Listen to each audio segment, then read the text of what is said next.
Vendredi, nous sommes le 27 septembre 2024, bienvenue et nous ouvrons l'actualité économique de ce jour avec la Libye où les opérateurs télécoms publics et la National Oil Corporation ont signé un accord le mercredi 25 septembre dernier.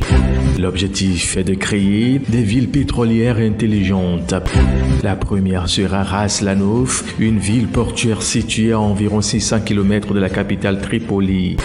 Cette initiative s'inscrit dans le cadre de la volonté des autorités libyennes de s'appuyer sur l'importance stratégique des télécommunications pour optimiser la gestion des ressources, accroître la production et réduire les coûts opérationnels dans le secteur pétrolier. Avec cette initiative, le pays pourrait utiliser des systèmes automatisés et l'Internet des objets pour optimiser la gestion des opérations pétrolières, réduire les émissions de carbone et améliorer l'efficacité énergétique. De plus, ces villes visent à améliorer la qualité de vie en diversifiant leur économie au-delà du pétrole, tout en intégrant des solutions de mobilité, d'énergie renouvelable et de gestion durable des ressources. Au point 2 de l'actu éco, la Somalie où le programme alimentaire mondial et le Royaume d'Arabie Saoudite ont signé un accord de 4,5 millions de dollars pour traiter et prévenir la malnutrition chez des milliers de mères et d'enfants. Cet accord signé par la directrice exécutive du PAM et le conseiller de la Cour royale, superviseur général de KS Relief permettra au PAM de distribuer des aliments nutritifs à plus de 57 033 femmes enceintes et allaitantes souffrant de malnutrition ainsi qu'à près de 122 850 enfants de moins de 2 ans. Selon les prévisions de l'UNICEF, en cette année 2024, 1,7 million d'enfants de moins de 5 ans pourraient souffrir de malnutrition aiguë. D'après l'OMS, la Somalie figure parmi les pays où les taux de malnutrition aiguë sont les plus élevés et les carences en micronutriments sont les plus graves au monde. Au Kenya, les expéditions de thé en grains ont généré 102,4 milliards de shillings entre janvier et juin 2024, affichant une croissance de 17,7% par rapport à l'enveloppe engrangée sur la même période un an plus tôt. C'est ce que révèlent les données compilées par le Bureau national des statistiques. Cette embellie peut s'expliquer par une amélioration de la production qui a permis d'augmenter le volume des exportations. D'après les données, la récolte de thé a progressé de 17,5% pour s'établir à plus de 321 000 tonnes, alors que le volume expédié a également grimpé de 18,6% pour passer à 320 563 tonnes. À cela s'ajoute une meilleure valorisation des prix de vente de la feuille sur le marché international.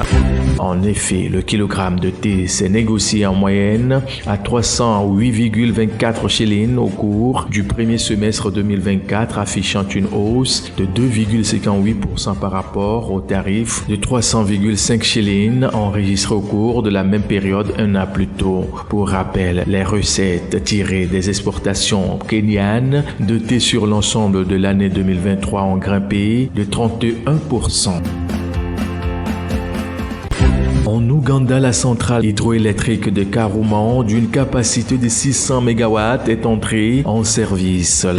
L'annonce a été faite le 26 septembre par ERA, l'organe qui réglemente la production, le transport, la distribution, la vente, l'exportation et l'importation d'électricité.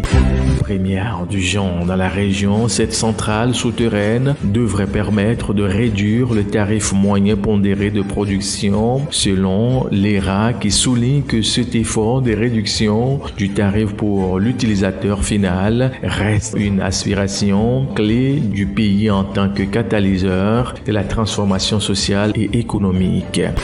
La construction du projet Karuma a débuté en décembre 2023 pour un coût estimé à 1,7 milliard de dollars.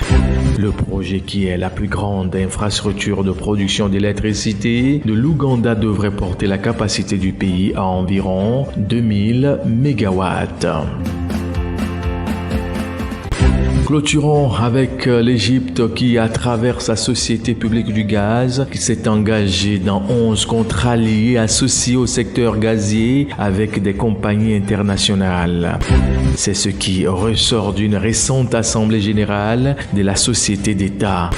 Les informations relayées mardi 24 dernier indiquent que ces contrats budgétisés à hauteur de 925 millions de dollars en plus d'une subvention supplémentaire de 30 millions de dollars sont essentiellement destinés au renforcement de la production gazière.